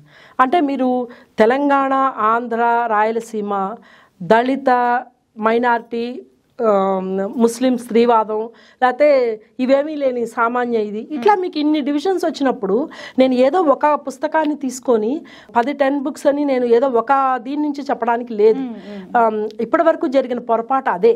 కాబట్టి మనం అట్లీస్ట్ అసలు ఇలాంటి టాప్ 10 బుక్స్ అని కానీ, లేకపోతే తెలుగులో వచ్చిన 100 ఉత్తమ పుస్తకాలు మీకు మారుతూ ఉండాలి. అట్లీస్ట్ గత 10 ఏళ్లలో వచ్చిన 100 ఉత్తమ పుస్తకాలు, లేకపోతే గత 5 ఏళ్లలో వచ్చిన కొన్ని పుస్తకాలు అలా పెట్టినా కూడా మీకు ఎప్పుడైతే అలాగ మీరు టాప్ 10 టాప్ ఇదని మనం కుదించడం మొదలు పెడతాము, మీకు కాంట్రవర్సీలు ఎక్కువ అవుతాయి తప్ప మీకు నిజంగా ఆ టాప్ 10 ఆ టాప్ 10లో సగం మందికి ఆ టాప్ 10 నచ్చవు. So every top 10 list of every persons is completely different than other one. కాబట్టి మనము అది చేయడం వల్ల అన్యాయం జరుగుతుంది కానీ న్యాయం జరగదు. కాబట్టి మీకు నచ్చిన 10 పుస్తకాలు అంటే వేరు. సరే చెప్పండి, మీకు నేను చెప్పలేదు ఇప్పుడు చెప్పాను కదా 4. అయితే అంటే ఇప్పుడు పాత రైటర్స్ని తీసుకుంటే ఇప్పుడు జనరేషన్ ఈజీగా రీడబుల్గా ఉండే రాసే రైటర్స్ అంటే ఎవరి పేర్లు చెప్తారు? అంటే నా విషయానికి వచ్చేసరికి నేను రంగనాయకమ్మ గారిది చదివినంత ఈజీగా, చలంది చదివినంత ఈజీగా, విశ్వనాథ్ గారి మిహిర్కులుడు ఓపెన్ చేస్తే నేను అస్సలు చదవలేకపోయాను. సో అలాగా ఈజీ టు రీడ్ అనిపించే రైటర్స్ ఒక్క రచన అని కాదు, ఏ రచన అయినా రైటర్ పరంగా చూస్తే ఈజీ టు రీడ్ అనిపించే రైటర్స్ పేర్లు చెప్పండి. ఇప్పుడు ఓల్గా, తర్వాత అంటే ఇప్పుడు మరి ఈ మాండలికం అనేది ఒక పెద్ద డిస్కషను, అది కాంట్రవర్షియల్ అండ్ చాలా సున్నితమైన అంశం కూడా. నిస్సందేహంగా మాండలికంలో రచనలు రావాలి, కానీ ఆ మాండలికంలో రచనలు అంటే ఆంధ్ర వాళ్ళు తెలంగాణవి ఎంత బాగా చదవగలుగుతున్నారు, లేకపోతే రాయలసీమని ఎంత బాగా చదవగలుగుతున్నారు, ఇలాంటి క్వశ్చన్స్ అన్నీ వచ్చాయి కదా. ఇప్పుడు సల్లపురెడ్డి వెంకటరామరెడ్డి ఒంటరి నవల కానీ, బండి నారాయణ స్వామి సప్తభూమి కానీ, లేకపోతే ఓల్గాది ఇది కానీ, ఇవన్నీ ఈజీగా అర్థమయ్యే పుస్తకాలు. కాబట్టి ఇవన్నీ కూడా ఎంత లేదన్నా కూడా ఇవన్నీ రిలేటివ్ అంశాలు. కాకపోతే ఇప్పుడు మీరు చెప్పిన పేర్లు కానీ ఇప్పుడు విశ్వనాథన్ నేను కూడా అన్ని చదవలేదు. సో విశ్వనాథ విద్వత్తు ఇప్పుడు ఆయన అసలు అంటే ఒక చిన్న పిట్ట కథ చెప్తారు ఆయన గురించి. ఆయన ఒక రచన 1000 పేజీల నవల రాసేసి అది పోయింది, ఆ ప్రతి పోయింది. వాళ్ళ కొడుకు వర్రీ అవుతున్నాడు, ఎలాగా రచన అంతా పోయింది అని. అంటే దానికి ఎందుకు అంత బాధ, నేను మళ్ళీ చెప్తానని మళ్ళీ ఆ 1000 పేజీలు చెప్పేశారు. అంటే ఇప్పుడు మీరు అడిగిన ప్రశ్నకు సమాధానం నేను మళ్ళీ రెండోసారి అదే సమాధానం అలాగే చెప్పలేకపోవచ్చు. భావం అదే ఉండొచ్చు, మాట మారిపోతుంది, ఇంకేదో పదం యాడ్ అవుతుంది, ఇంకేదో ఆలోచన యాడ్ అవుతుంది. కానీ విశ్వనాథ లాంటి వాళ్ళు అన్నీ ఇక్కడే ఉంటాయి. ఆ 1000 పేజీలని మళ్ళీ ఆయన డిక్టేట్ చేశారు. అంటే ఎక్కడుంది ఆయనకి ఆ విద్వత్తు? ఆ విద్వత్తుని గౌరవించాలి. అలా చెప్పగలగడాన్ని మనం ఇప్పుడు నేను ఒక నవల రాసి రెండో నవల రాయడానికో మూడో నవల రాయడానికో అమ్మ బాబోయ్ ఈ ఉపమానం నేను ఆల్రెడీ వాడేశానా, ఈ ఇమేజరీ నేను ఆల్రెడీ వాడేశానా అని నేనే వెనక్కి తిరిగి చూసుకోవాల్సిన, నేనంటే నేను నా మీద పెట్టుకొని చెప్తున్నాను. అంటే మరి ఎద్దనపూడి సులోచనారాయణ గారు 100 నవలలు రాశారంటే మరి ప్రతి క్యారెక్టరు డిఫరెంటు, ప్రతి కథ డిఫరెంటు, ప్రతి సన్నివేశం డిఫరెంట్. మరి ఎలా రాయగలిగారు వాళ్ళు గొప్ప రైటర్స్, వాళ్ళు అసలైన రచయితలు. అంత శక్తి ఉన్నవాడు రచయిత. అందుకనే నేను ఇందాక మీరు అడిగినప్పుడు నేను చెప్పలేకపోవడానికి కారణం ఏంటంటే ప్రతి వాళ్ళు రచయితలమే. 10 కథలు రాసినంత మాత్రాన్ని వాళ్ళు గొప్ప రచయితలు కారు. ఆ 10 కథలతో వాళ్ళు రాయకుండా ఆపేస్తారు. ఆ తర్వాత మళ్ళీ వాళ్ళు రాయరు. వాళ్ళని నువ్వు బెస్ట్ అని పొగిడి వాళ్ళని ఆపడం కన్నా బాగా రాసావు అని మెచ్చుకోవడంతో వాళ్ళు మళ్ళీ మళ్ళీ రాయాలి, ఎక్కువ రాయాలి అని ఆశపడతాం. కానీ వాళ్ళు ఒక కథతోనే వాళ్ళని గొప్ప రచయిత అని కీర్తించి వాళ్ళని అందలం ఎక్కించడం వల్ల లాభం కన్నా ఎక్కువ నష్టం జరుగుతుందని అనుకుంటాను. Okay ma'am, will wrap this. కానీ దానికి ముందు అసలు రచయితకు ఉండాల్సిన లక్షణం అంటే ఏమని చెప్తారు? మీరు ఇది చెప్పండి, నేను ర్యాప్ చేస్తా. అయితే చెప్పే వరకు ర్యాప్ చేయరు. రచయితకు ఉండాల్సిన ప్రధానమైనటువంటిది ఏంటంటే నిజాయితీ. తను చేసిన రచనలో ఏమున్నా లేకపోయినా నిజాయితీ ఉండాలి. తర్వాత బాగా చదవాలి. ఏమి చదవని వాళ్ళు ఎవరూ రాయలేరు. ఎంత చదివి ఎంత వినమ్రంగా ఉంటే, అంటే అహంకారము నేను బాగా రాస్తాను విశ్వనాథ సత్యనారాయణ లాంటి వాళ్ళకి, నేను మళ్ళీ విశ్వనాథం తీసుకొస్తున్నాను, చాలామందికి నచ్చకపోవచ్చు. విశ్వనాథ సత్యనారాయణ గారికి మాత్రమే అహంకారం ఉండడానికి, అలాంటి వాళ్ళకి మాత్రమే అహంకారం ఉండొచ్చు. కానీ మిగతా వాళ్ళు ఎవరికి, మామూలు మనలాంటి రైటర్లు ఎవరికి అహంకారం ఉండకూడదు. ఎంత వినమ్రంగా ఉండి మనం ఎంత బాగా చదువుకొని, ఎంత బాగా ఇతరుల సాహిత్యాన్ని చదువుకొని వాళ్ళని అర్థం చేసుకొని మనం ఇచ్చేస్తాము. ముందు మనం రాసే రచనల్లో నిజాయితీ ఉండాలి.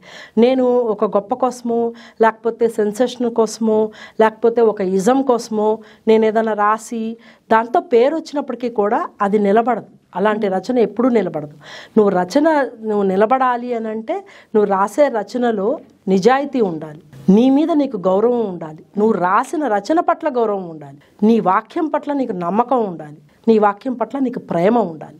బాగా చదువుకోవాలి. నువ్వు ఎప్పుడైతే చదువుకుంటావో అప్పుడు నీ బుద్ధి వికసిస్తుంది. ఆ వికసిత బుద్ధిలోంచి నువ్వు మరిన్ని కొత్త ఆలోచనలని, కొత్త వాటిని నువ్వు ఆహ్వానించగలవు. కొత్త భావాలు వస్తాయి. నువ్వు ముందు చూపు ఉండాలి కదా, రచయితకు ముందు చూపు ఉండాలి. రేపు ఎలా ఉంటుందో సమాజం ఇవాళ చూడలేని వాడెవడు రచయిత కాలేడు.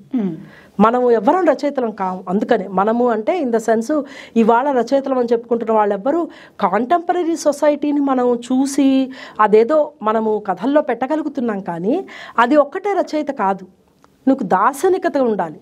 నీకు ప్రపంచం ఎలా వెళ్తోందో, రేపు 10 ఏళ్ల తర్వాత 50 ఏళ్ల తర్వాత ఈ సమాజం ఎలా మారుతోందో ముందుగా ఊహించి చెప్పగలిగిన వాడే రచయిత. అందుకే 1000 పడగలు గొప్పది. 1000 పడగల్లో చెప్పిన విషయాన్ని నువ్వు ఎంతవరకు అంగీకరించవు అనే విషయం అది కంప్లీట్లీ డిఫరెంట్ డిబేట్.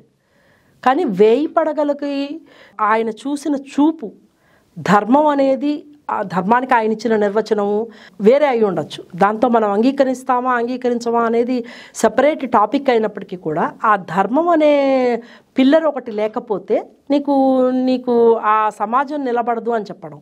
ధర్మం అంటే ఎవరు ఎన్ని ఉత్పత్తి అర్థాలు చెప్పినప్పటికీ కూడా నాకు చెడైంది ఏది నీకు కూడా చెడే కదా. నీకు మంచి కానిది ఏది నేను చేయకుండా ఉండడమే ధర్మం. నేను ఇతరులను బాధ పెట్టి నేను చేసిన ఏ పని కూడా ధర్మం కాదు. అంతే, సింపుల్. సో అది ధర్మము అని అనుకుంటే అది ఆ ధర్మానికి హిందూ ధర్మానికి అసలు సంబంధమే లేదు. ఆ హిందూ ధర్మం పేరిట చేస్తున్న పనులు కానీ ఇవన్నీ కూడా అది నువ్వు అంతేగాని ఒక మతాన్ని కించపరచడం అనేది హిందూ ధర్మం కాదు. మత సామరస్యమే సహనాభవతు సహనోభవక్తు అనేదే హిందూ ధర్మం. ఇది నువ్వు ఎప్పుడైతే ఇది అంటే నీ మతం మీద ఎవరైనా గొడవ చేస్తే దాన్ని గొడవ చేయడం అది తప్పులేదు, కానీ నీకు అదే అనమాట, నువ్వు ఆ ముందు చూపు లేనివాడు దార్శనిక చూపు లేనివాడు రచయిత కాదు. ఇప్పుడున్న కాలంలో సగం మంది అసలు రచయితలను నాతో సహా ఎవ్వరం కూడా ఏదో రాయడం అనేది అది దైవదత్తమో లేకపోతే అభ్యాసమో ఎవరు ఎలాంటి పేర్లు చెప్పుకున్నా వాళ్ళ వాళ్ళ నమ్మకాన్ని బట్టి రాయడం వచ్చు కాబట్టి మనం రాస్తున్నాం, కానీ రాస్తున్నంత మాత్రాన మనం రచయితలం కాదు. అది నేను చెప్పాను. Bold statement. On this note, we'll wrap this interview. Thank you so much, Rekha. Thank you so much for sharing your views on many points. America దగ్గర నుంచి మీ ప్రేమ దగ్గర నుంచి సాహిత్యం వరకు చాలా. Thank you so much. Thank you, Rekha. Thanks for asking.